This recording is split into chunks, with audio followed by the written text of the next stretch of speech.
ETF index mutual funds నేర్చుకుని stock మార్కెట్లో రాణించాలనుకుంటున్నారా? వెంటనే ఈ నెంబర్కి కాల్ చేయండి. హలో అండి, రామ్ గారు నమస్తే. నమస్తే అండి. యా, సో ఇప్పుడున్న సొసైటీలో లవ్ అనేది కామన్ అయిపోయింది. అంటే లైక్ టీనేజర్స్ నుంచే they ten to do all these things. తర్వాత అంటే ఇప్పుడు ముందు కూడా ఉండుంటాయి, బట్ తెలిసేది కదా, ఇప్పుడు మనకు చాలా తెలుస్తూ వస్తున్నాయి, ఎక్కువ కూడా అయి ఉంటాయి యాక్చువల్లీ. అండ్ లవ్ అన్న తర్వాత మనకి ఎలాగో బ్రేకప్స్ ఉంటాయి.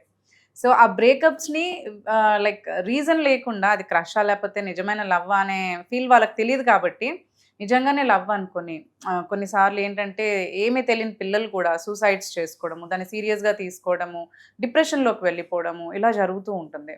And when we grow up also, మనం పెద్ద అయినాక కూడా ఆ రిలేషన్షిప్ ఎప్పుడైతే బ్రేక్ అవుతుందో చాలామంది డిప్రెస్ అయిపోతూ ఉంటారు. ఇంకా నా జీవితం ఇక్కడే, ఇంకా నేను ఎండ్ అయిపోయాను అన్న ఫీలింగ్లోకి వెళ్ళిపోతూ ఉంటారు. So how should we take this? అంటే యాక్చువల్గా ఆ డిప్రెషన్లోకి వెళ్ళకుండా బ్రేకప్స్ని ఎలా అర్థం చేసుకోవాలని అంటారు? And how we can move on forward? Right. Yes. So breakups అనేది ఈ మధ్యన చూస్తూ ఉన్నాము. Like it is on rise as well. Breakup అని అంటే ఇట్స్ జస్ట్ నాట్ రిలేషన్షిప్స్లోనే, మ్యారీడ్ పీపుల్లో కూడా డివోర్స్ అనేది కూడా మనకి ఈ మధ్యన ఎక్కువైపోతూ ఉంది. Right. So on the whole చూసుకుంటే ఈ బ్రేకప్ అనే ఫినామినన్ చూసుకుంటే చాలా మంది ఏంటంటే I'm going through a breakup అని అంటే దాని ఒక నెగటివ్ ఫినామినా కింద చూసుకుంటుంటారు. లైక్ అరే నాకు రీసెంట్గా బ్రేకప్ అయింది మా గర్ల్ ఫ్రెండ్ తోటి, లేకపోతే ఇట్లాంటి టాక్స్ వచ్చినప్పుడు ఏమవుతుందంటే కన్సోల్ చేస్తుంటారు చాలా మంది. లైక్ యూనో అరే అవునా, అరే పాపం and all that stuff you know. But frankly speaking ఒక బ్రేకప్ అయ్యింది అని అంటే you can take it for granted, అది మీ మంచిగా అయిందని అనుకోవాలి. Right. So there are lot of positives also associated. మీరు గొడవ పడి విడిపోతున్నారు అనుకోండి, ఆబ్వియస్లీ ఇట్ ఈస్ బికాస్ మీకు ఇద్దరికి పడట్లేదు అనేసి. అది ఆలోచించండి. మీరు విడిపోతున్నారంటే విడిపోయినప్పుడు బాధపడాల్సింది లేదు అక్కడ. ఎందుకనంటే నీకు నాకు సెట్ అవుతుంది అని అంటే అసలు విడిపోయే అవసరం లేదు మనకి. కానీ విడిపోతున్నాం అంటే ఏంటి? సెట్ అవ్వట్లేదు అనేసి. మరి సెట్ అవ్వట్లేదు అనే నిజం నీకు తెలిసినప్పుడు, విడిపోతూనే బెటర్ అని తెలిసినప్పుడు, ఒక బ్రేకప్ గోత్రూ అయ్యేటప్పుడు ఏడ్చుకుంటూ మంద దాక్కుంటూ రూమ్లో లాక్ చేసుకొని ఎవరితో మాట్లాడకుండా సొసైటీతో డిస్టెంట్ అయిపోవడము, ఇలాంటి పనులన్నీ చేస్తూ ఉంటారు చూడండి. అది చేయకుండా ఉండాలి. యాక్చువల్గా ప్రాక్టికలీ ఆలోచిస్తే ఏంటంటే ఆ బ్రేకప్, కరెంట్లీ జరిగే బ్రేకప్ మన మంచికే జరుగుతుంది. బికాజ్ మనకి సెట్ అయితలేదు, సెట్ కావట్లేదు, అయినా కూడా మనం పెళ్లి చేసుకున్నామంటే అది ఇంకా వర్సన్ అవుతుందే తప్ప it is not going to do any good. So that is one positive angle to it. ఏంటంటే మీరు బ్రేకప్ జరిగేది మీ మంచి కోసం అనేది అనుకోవాలి. రెండోది, కొన్నిసార్లు బ్రేకప్స్ ఎలా అవుతాయి అని అంటే అది వాళ్ళ చేతిలో ఉండవు. అంటే వాళ్ళకి ఇష్టం, కానీ ఏంటంటే సొసైటీ యాక్సెప్ట్ చేస్తలేదు. Maybe because of different religions, parents accept చేయట్లేదు, ఫ్యామిలీస్ యాక్సెప్ట్ చేయట్లేదు. They have to separate what ever it is. So that is another way of breaking up. అలాంటి కేసెస్లో అలా బ్రేకప్ జరిగినప్పుడు ఏంటంటే ఆ బాధ అనేది ఇంకొక ఎక్స్ట్రీమ్లో ఉంటుంది. ఆబ్వియస్లీ బికాస్ ఇద్దరికి ఇష్టం కానీ ఇద్దరు పెళ్లి చేసుకోలేకపోతున్నారు, కలిసి ఉండలేకపోతున్నారు అనేసి. కానీ ఇంకా కలవలేరు అనే క్లారిటీ ఉంది మీకు అని అంటే, ఆ క్లారిటీ వచ్చేసింది అని అంటే అఫ్ కోర్స్ బాధ అనేది ఉంటుంది. కానీ అలా బాధపడి ఎన్నో థింగ్స్ మీరు అన్నట్టు కొందరు ఏంటంటే సూసైడ్ చేసుకుంటూ ఉంటారు, ఇలాంటివి చేసుకుంటారు. అలాంటివి చెయ్యకముందు ఒక్కసారి ఆలోచించండి, మీ మీద ఎంతమంది డిపెండెంట్ ఉన్నారు. మీరు చనిపోతే, మీరు ఆ అమ్మాయి కోసమని మీరు చనిపోతున్నారు, లేకపోతే ఈ అబ్బాయి కోసం ఒక అమ్మాయి చనిపోతే ఆ అమ్మాయి కోసమే బతికే వాళ్ళు, వాళ్ళ పేరెంట్స్ లేరా, వాళ్ళ సిబ్లింగ్స్ లేరా, ఫ్యామిలీ మెంబర్స్ ఉన్నారు. ఆమెని ఎంతో ఇష్టపడే ఇంకా వేరే ఎవరన్నా ఉండొచ్చు. Like there are many people are dependent. So ఒక లైఫ్ని ఎండ్ చేసుకోవడం అనేది అస్సలు కరెక్ట్ కాదండి. నో మ్యాటర్ మీకు ఎంత బాధ అన్నా ఉండనియండి, అది ఆ క్షణానికి మీకు ఆ బాధ ఉంటుంది సరే, కానీ ఈవెన్చువల్లీ ఏంటంటే you will accept it and you will move on. So ఆ ఫేస్లో మీరు కంట్రోల్ చేసుకోగలిగారు అంటే కనుక సరిపోతుంది మనకి. ఆ టైంలో కనుక మన ఎమోషన్స్ని మనం కంట్రోల్ చేసుకొని మనం చేసే పనుల మీద మనకి కంట్రోల్ ఉంటే కనుక, మన మీద మనకి కంట్రోల్ ఉంది అని అంటే కనుక డెఫినెట్లీ మనకి ఫ్యూచర్ ఉంటుంది. Breakup is not the end of life అండి. It is just a part. మన ఈ రిలేషన్షిప్స్ ఇవన్నీ ఏంటంటే it is just a part of our life. Look at the other people who love you. అది చూసుకుంటే మనకి ఏంటంటే at least it will give us a ray of hope that ఇంతమంది నా చుట్టుపక్కల నన్ను ఇష్టపడుతున్నారు అని తెలుస్తుంది మీకు. యా ఇన్ దిస్ ఇలాంటి టైంలో అంటే ఇద్దరు ప్రమేయం లేకుండా అంటే ఓన్లీ వన్ సైడ్ వాళ్ళు వెన్ ఆపోజిట్ ఒకరేమో చాలా సీరియస్ ఉన్నారు అండ్ ఆపోజిట్ వాళ్ళు డైవర్ట్ అయిపోయి దే నో దట్ మీరు అన్నట్టు వీళ్ళతో నేను ఇంక ఉండలేను అని వాళ్ళకి అనిపించి they slowly move on and breakup చెప్పారు అనుకోండి.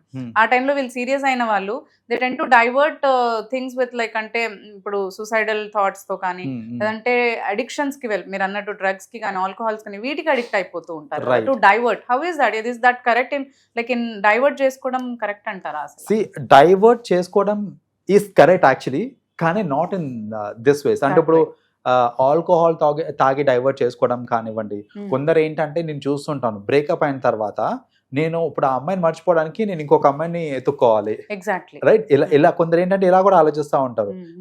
అమ్మాయిల్లో కూడా చూశానండి నేను. ఏంటంటే బ్రేకప్ చెప్పిన తర్వాత ఇప్పుడు నేను అందులో నుంచి బయటికి రావాలి అంటే నాకు కొత్త పరిచయాలు కావాలి అనే కొత్త వాళ్ళని ఎంకరేజ్ చేయటము, రైట్. ఇలాంటివి అన్నీ చేయడం కరెక్ట్ కాదు. This is not how you divert your self. మీరు నిజంగానే డైవర్ట్ అవ్వడం ఇంపార్టెంట్. ఎలా డైవర్ట్ అవ్వాలి అని అంటే talk to your family members, spend time with your family. The greatest support that you get is always from your family అండి, no matter what.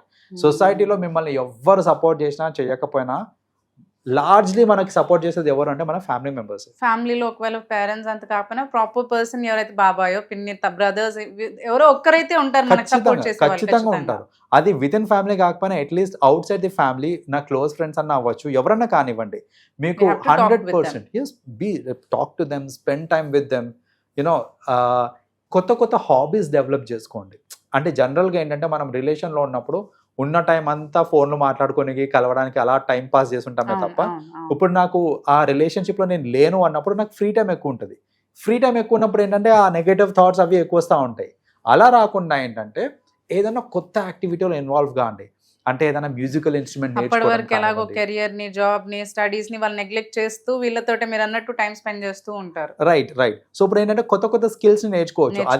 అది career పరంగా ఉపయోగపడేది అవ్వచ్చు, లేదు నాకు హాబీ పరంగా కూడా ఏదైనా డెవలప్ చేయాలంటే చేసుకోవచ్చు. లైక్ మ్యూజికల్ ఇన్స్ట్రుమెంట్స్ ఏదైనా చేయటము, అలా you have a lot of things అండి. కొత్త హాబీస్ డెవలప్ చేసుకున్నారంటే దట్స్ అ న్యూ యాక్టివిటీ కాబట్టి మన ఫోకస్ మొత్తం దాని మీదకి వెళ్తుంది.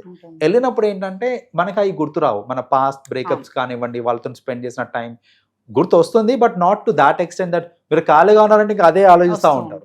సో అట్లీస్ట్ దానికంటే ఏంటంటే ఇలా కొత్త యాక్టివిటీస్ మీద ఏదైనా ఫోకస్ చేసాము అని అంటే ఖచ్చితంగా మనం ఏంటంటే ఆ ప్రొసీజర్ ఆఫ్ గోయింగ్ త్రూ ఆ బ్రేకప్ ఏదైతే ఉంటుందో చూడండి, దట్ ఫేజ్ ఉంటుంది కదా, అది కొంచెం బెటర్గా అవుతుంది అన్నమాట. It's easy to come out of the breakup. So that's the other thing. And మీరు ఒక బ్రేకప్ గో త్రూ అవుతున్నారు అని అంటే కనుక తొందరగా అందులోంచి బయటికి రావాలంటే నేను ఒక చిట్కా చెప్తాను, అది మీరు ఖచ్చితంగా ఫాలో అవ్వాల్సింది. ఎవరైనా సరే ఖచ్చితంగా ఫాలో అవ్వాల్సింది. ఏంటిది అని అంటే మీకు ఎన్నో మెమరీస్ ఉండొచ్చు and most of the memories will be in the form of photos. Time దొరికినప్పుడు గ్యాలరీ ఓపెన్ చేసి ఆ ఫోటోలు చూసుకుంటా కూర్చున్నారనుకోండి, అందులోంచి బయటికి రారండి మీరు. ఆ బాధ ఇంకా ఇంక్రీజ్ అవుతుంది. అలా కాకుండా అసలు అలాంటి మెమరీస్ ఏదైనా ఉన్నాయి మీకు తెలుసు కదా, ఇంకా అబ్బాయితో మీకు వర్కౌట్ కాదు లేకపోతే అమ్మాయితో వర్కౌట్ కాదు అనే క్లారిటీ ఉన్నప్పుడు please delete all the photos needed. మీరు కలిసి దిగిన ఫొటోస్ ఏవైతే ఉన్నాయో గ్యాలరీ నుంచి, కంప్యూటర్ నుంచి మొత్తానికి పర్మనెంట్గా ఎరేజ్ చేసేసేయండి. బికాస్ అది ఉన్నంత కాలం దాన్నే చూసుకుంటూ ఉంటాము. That is one thing. ఏంటంటే coming out of the relation అనేది కొంచెం డిఫికల్ట్ అవుతుంది మనకి బ్రేకప్ ఇది నుంచి. రెండవ ప్రాబ్లం ఏంటంటే ఫ్యూచర్లో when you get in to relation with someone else and ఆ సమ్వన్ ఎల్స్ కి ఫొటోస్ కనిపించినాయి అనుకోండి, ఆ రిలేషన్ ఎలాగో పోయింది, ఉన్న రిలేషన్ పోగొట్టుకున్నట్టు అవుతుంది. అవసరమా అది?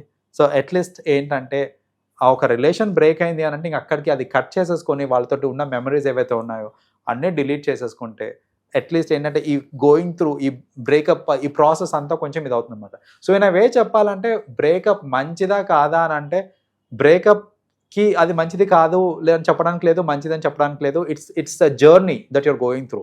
It's a phase of life. Everybody goes through in various ways అండి. ఇప్పుడు రేపు యునో పేరెంట్స్ చనిపోవడం కానివ్వండి, సిబ్లింగ్ చనిపోవడం కానీ, that also is a kind of breakup. Like you know వాళ్ళు మనకి దూరం అయిపోతున్నారు. బ్రేకప్ అంటే ఏంటి? దూరం అయిపోవడం మనకి. సో ఎంతో మంది దూరం అవుతూ ఉంటారు, ఫ్రెండ్స్ దూరం అవుతూ ఉంటారు. అలా అనేసి మనం మన జీవితాన్ని అక్కడికి ఆపేసుకుంటామా అంటే కాదు కదా. We move on, right? మనకి ఆ టైంకి బాధ ఉంటుంది. ఇప్పుడు అది పేరెంట్స్ చనిపోయినప్పుడు కానివ్వండి, ఏదైనా కానివ్వండి. బట్ మన లైఫ్ అక్కడికి ఆగకూడదు. That is not how you're design for, right? So మీరు మూవ్ ఆన్ అవ్వడం ఇంపార్టెంట్. అంటే యాజ్ అ సెట్ బ్రేకప్ అనేది it is just a process అండి. అది మంచిది అది చెడ్డది అని కాదు. ఆ ప్రాసెస్ని మీరు ఎంత ఎఫెక్టివ్గా మేనేజ్ చేసుకోగలుగుతారో అంత స్ట్రాంగ్గా బయటకు వస్తారు. అండ్ బ్రేకప్స్ నుంచి చాలా నేర్చుకునే కూడా ఉంటాయి మనకి. లైక్ పాస్ట్లో చేసిన మిస్టేక్స్ ఏవైతే ఉంటాయో అవన్నీ కాకుండా చూసుకుంటే, అంటే ఇప్పుడు పాస్ట్ ఏదో కంగారులో అడాలసెంట్లో నేను ఏదో రిలేషన్షిప్లోకి వెళ్ళిపోయాను, కానీ తర్వాత టార్చర్ అనుభవించాను నేను. సో అట్లీస్ట్ నెక్స్ట్ టైంకి ఏంటంటే ఇట్స్ లెర్నింగ్ ఫర్ మీ. ఏంటంటే ఎలా ఏం చూసి వెళ్ళాలి, ఏం చూడకూడదు, ఇలాంటివన్నీ ఇట్స్ నెసెసరీ. చాలా మంది ఏంటంటే ఎస్పెషలీ యూత్ మనం చూస్తూ ఉంటాము, ఫిజికల్ బ్యూటీకి అట్రాక్ట్ అయిపోతారండి. అసలు క్యారెక్టర్ ఏంటి, ఇంపార్టెన్స్ ఆఫ్ క్యారెక్టర్ ఏంటి, యాటిట్యూడ్ ఏంటి, యాటిట్యూడ్స్ మ్యాచ్ అవుతున్నాయా లేవా, మెచ్యూరిటీ అసలు మన ఫ్యామిలీకి సెట్ అవుతారా లేదా ఏం పట్టించుకోరు. జస్ట్ ఆ ఫిజికల్ బ్యూటీకి అట్రాక్ట్ అవ్వడము, లేకపోతే షో ఆఫ్స్ ఉంటాయి, కొందరు షో ఆఫ్ చేస్తూ ఉంటారు. ఏంటంటే ఒకటి మంచి ఫ్యాన్సీ కార్ ఉంది అనుకో, ఫ్యాన్సీ కార్ ఉంది అనగానే అమ్మాయిలందరూ అట్రాక్ట్ అవుతూ ఉంటారు. అమ్మాయి తెల్లగా ఉంది, చూడడానికి అందంగా ఉంది, కళగా ఉంది ఫేస్ అని అంటే కళ అని కూడా పక్కన పెట్టండి. చాలా మంది ఏంటంటే అమ్మాయి అయితే చాలు అని ఎన్నుకబడే కూడా చాలా మంది ఉంటారు మనకి. సో ఇలాంటి వాళ్ళు సొసైటీలో ఉన్నప్పుడు ఏంటంటే we need to understand what is a right person, who is right person. ఒక రిలేషన్షిప్లోకి వెళ్ళేటప్పుడు నేను తీసుకోవాల్సిన జాగ్రత్తలు ఏంటి అనేది కూడా బ్రేకప్స్ నేర్పిస్తూ ఉంటాయి చెప్పాలంటే. సో బ్రేకప్ అనేది as I said is a journey.